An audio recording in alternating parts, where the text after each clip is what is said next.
What's going on, guys? So I've been dropping a lot of videos lately, I think. And today I want to talk about the struggles of trying to build a business or entrepreneurship while working a job.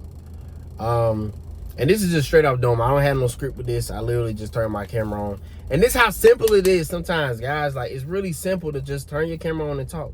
But I understand if you're not there yet, you could do faceless or whatever you work. But it's just getting the reps in, man. But yeah, so my schedule, as I talk about often, is creating content, working, and working out. This week, I'm not able to work out because my back is kind of sore a little bit. And my shoulder. And, you know what I'm saying? Just give my body time to rest. You know, I work, throwing boxes and stuff all day. So sometimes you're doing that and going to the gym. You need a break. You know what I mean? So this is my break week. So what do I do on my week to week? You know, if it's not shipping out candles, if it's not making candles, which I actually really haven't made candles in months, I'm not gonna lie to you. If it's not making videos, then it's creating content on social media other ways. It could be clipping up old videos. It could be putting videos together that weren't together. It could be dissecting other videos. And it's tough, you know, but I think the biggest thing is finding something that works, finding the process that works for you. And how do you find a process that works for you? It's kind of a trial and error thing, but it's being able to go at your own pace. I think the biggest thing for creators is that we have this bad spirit of comparison instead of a spirit of excellence. And so, like, when we see other people post 5, 17, 11 times a week, we're like, man, I gotta post 5, 17, 11 times a week. And I've talked about in other videos, you got two ways of doing this. You can either do quality or quantity. And when you get enough quantity in there, you could probably make that quantity quality, depending on what resources you have. But at first, you got to choose different ways. Like, how are you going to go about it? You have to set the vision about what you want to do. For me, I usually try to do quality, but I just be having so much stuff going on in my mind sometimes that it's like, maybe I just need to just do quantity and just get the reps out so I can get to a place where I'm okay with what I'm putting out a lot quicker. So it's like, for me, if I get the reps, then I get all the stuff that's in my head out. I can put it out into the world, let it do what it's supposed to do, and then I can gauge it based on how I like it, how I feel after I done did it 20 times, 30 times, 40 times, and see, okay, yeah, I don't want to do that no more. Versus, yeah, let me do some more of that, or let me change it or whatever. You know, even with the videos, like, I'm doing just different type of candle making videos because I'm learning that it doesn't even have to be me making candles. It doesn't even have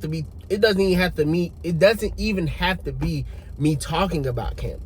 It could be building a brand around that and then making candles like a focal point or, you know, a part of it or whatever. And so I think as an entrepreneur, is figuring out what do you want your vision to look like and then how do you go about doing that.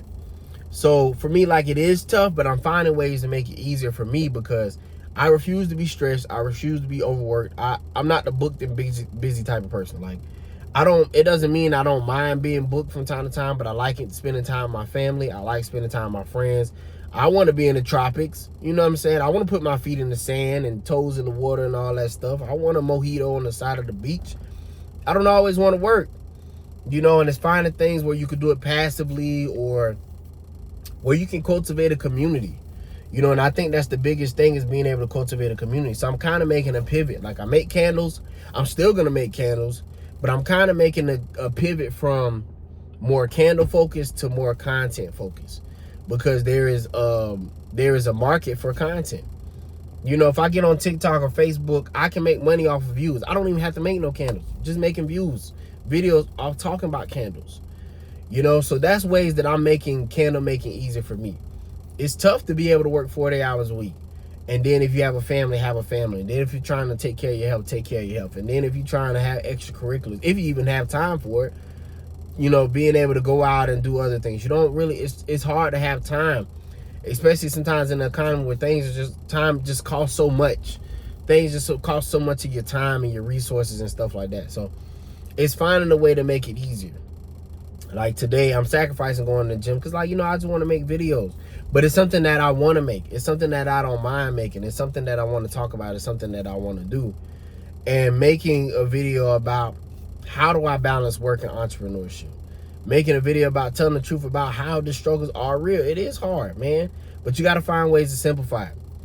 You know, ChatGPT is cool, Claude is cool because you get ideas, but I think a lot of times it's you putting in the work, right? Because you'll find out that what you think is hard is probably not as hard as you think it is. Does that make sense what I'm saying? Like, when I started taking pressure off of myself to compare myself to other creators and what they're doing, and I started just talking to the camera and just getting out my thoughts, I find more release. I find more calmness about myself because I'm changing slowly but surely. I'm restructuring my brain, but I'm also changing my vision for my brand. I felt like, dang, I had to make all these candles and do this all the time, even when I'm tired and when I'm exhausted. And I feel like the good thing about the internet is I don't have to do all that.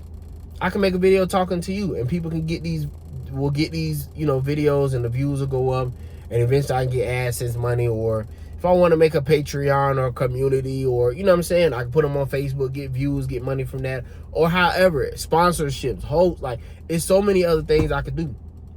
I might decide I want to do a merch line of candles instead of just making candles. You know what I mean? I might want to do perfumes and scents. I might make more money off of the actual brand of it than me actually doing it. And that's what a lot of creators on the internet do that sell you courses and stuff. They're making more money off the courses that they sell in the books that they write instead of the actual thing that they selling to you. Whether it's trading, whether it's properties, whether it's this, whether it's that. It's like, man, I seen a guy, he make $1 million a month. He make money trading, but he make $1 million a month off his Patreon. So I know you making more money than that, you know, on your Patreon than you is trading. You know what I mean? I say you're not making a lot of money trading and stuff like that, but you're making money off of people buying the information from you. So, you know, sometimes in business, you have to figure out your pivot and find a way to make it easier for you. It is tough. It is tough. It's maximizing your time, maximizing your output, maximizing your effort when you have it, but finding things to make it easier for you. Like I said, I ain't made no candle making video really in a minute, but that's because I ain't made no candles. I don't feel like it.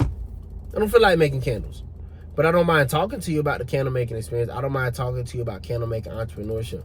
And sometimes you have to just, you know, pivot, throw it. And it took me a long time to figure, like years, man. If I knew this years ago, really understood, like, bro, I could just make these videos and just talk to y'all and do this and just talk to y'all. Save me time. Instead of saying, nah, I got to do 100 orders of whatever candles today.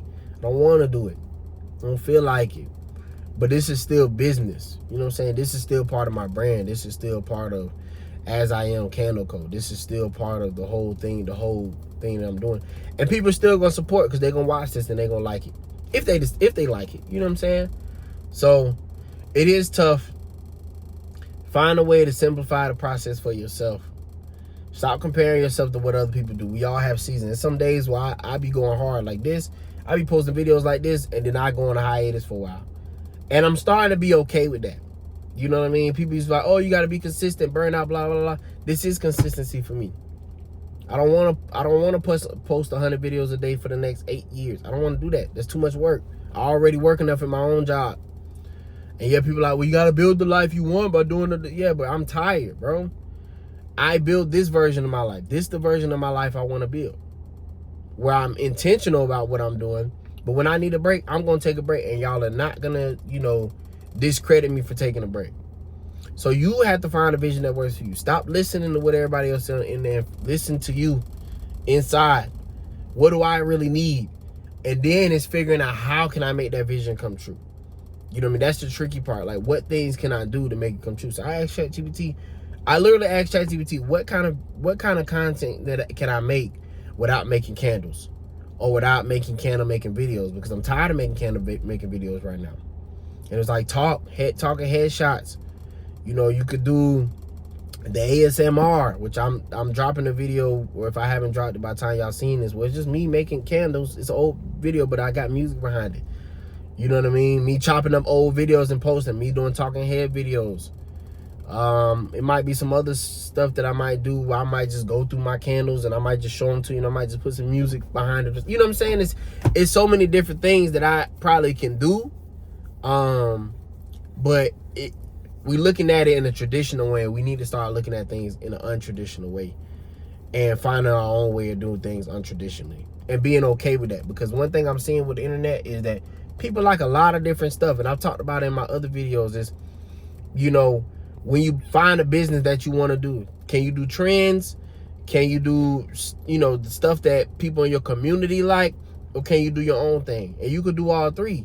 But if you're doing your own thing, is you finding people that like what you do. You know what I'm saying? So, yeah. So, yeah. Think about it. Turn that idea on its head. You know what I'm saying? People are literally doing, like, I see this one guy, I think he has autism. I see him on Instagram all day. He just do this.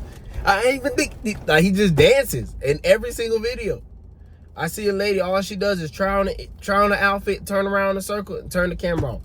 And she does that with a different outfit every day. It's people on TikTok Shop who never own the product who just talk about it. So it's finding a way to turn whatever it is on its head, because everything has ebbs and flows and trends. So yes, you can do what's trending, or you could do what's you and make that trendy. And it ain't gotta be for 1,000 people or 10,000 people. It could be for your group of people that support what you do. You might have a really, really niche thing, like, man, I like to make welding videos while I weld metal into animals and blah, blah, blah. It's people that's gonna like watching that on the internet. Like, there's literally videos about anything. You have to kind of get on the internet and do it. You know what I'm saying? Even if it's not you talking, even if it's just you creating a thing and then showing that on the internet, you could do that. It's different ways of doing it. Find your way. It is tough. It is tough, but I'm finding a way every day to simplify my process and make it easier for me. And you got to do the same. So this is what, like, the reality of entrepreneurship is tough, man. It is, and it's work. And you got to be able to balance your work with that work. But you're going to have to put the work in whether you want to work or not. You're going to have to. But you're going to have to figure out what work is worth it for you. Because at the end of the day, it's about consistency and really sustainability. It's finding something that you can sustain. People talk about consistent. You got to be consistent. But if you're consistent doing stuff that you hate, you're just going to be miserable. But if you find something to me that's sustainable for you to do because you enjoy what you're doing, the consistency is easy. It's easy at that point. It's a lot easier. So, peace.